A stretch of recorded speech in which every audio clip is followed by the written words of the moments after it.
क्या आपने कभी सोचा है कि दुनिया की सबसे बड़ा महाशक्ति अमेरिका 20 साल तक एक देश में लड़ती रही और उस लड़ाई में उसके अरबों डॉलर खर्च हुए, लेकिन अंत में नतीजा वही निकला जो 2001 में था।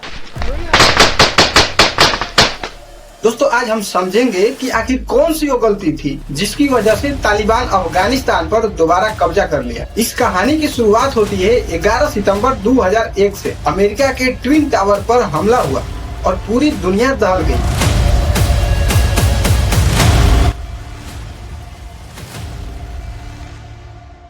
अमेरिका ने तालिबान से ओसामा बिन लादेन को सौंपने को कहा, लेकिन जब उन्होंने मना किया तो शुरू हुआ ऑपरेशन एंडोरिंग फ्रीडम। 7 अक्टूबर 2001 को अमेरिका ने अपने सभी साथी देशों के साथ मिलकर अफगानिस्तान पर हमला बोल दिया। शुरुआती हफ्तों में सिर्फ एयर स्ट्राइक हुई और देखते ही देखते तालिबान की सरकारें गिर गई।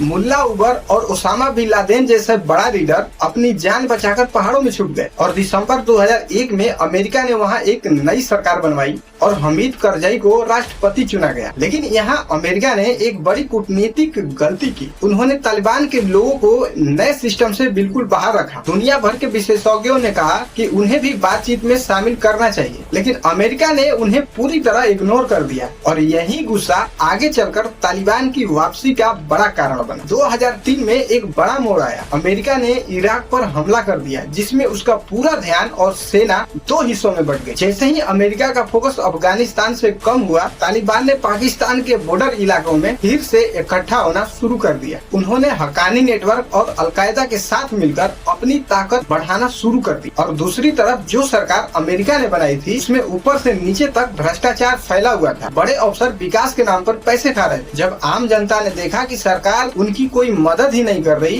तो तालिबान ने इसी मौके का फायदा उठाया। उन्होंने एक शेडो गवर्नमेंट यानी समानांतर सरकार चलानी शुरू कर दी, जो लोगों को तुरंत न्याय दिलाने का दिखावा करती थी। दोस्तों, इस जंग में सबसे बड़ी कीमत वहाँ की मासूम जनता ने चुकाई। कभी गलती से किसी शादी पर बम गिर गया, तो कभी सेना की गोलीबारी में मासूम लोग मारे गए। 2010 में विकीलीक्स ने जब अमेरिका के गुप्त दरवाजे लीक किए, तो पूरी दुनिया के सामने सच आ गया, कैसे नागरिक मौतों को छुपाया जा रहा था। अब इससे क्या हुआ कि जो वहाँ के अफगानी लोग थे, उनके मन में अमेरिका के लिए नफरत और बढ़ गई और अंत में 20 साल लंबी जंग के बाद जब अमेरिका ने सेना वहाँ से निकाली, तो करप्शन और जनता के गुस्से के कारण वहाँ की सिस्टम ताश के पत्तों की तरह ढह गई और तालिबान ने फिर से काबुल पर कब्जा कर लिया। दोस्तों, आपको क्या लगता है, यूएस का अफगानिस्तान में आना सही था? अपनी राय कमेंट में जरूर बताना और ऐसे ही ऐतिहासिक जानकारी के लिए हमारे चैनल को सब्सक्राइब कर लेना। मिलते हैं नेक्स्ट वीडियो में। जय हिंद।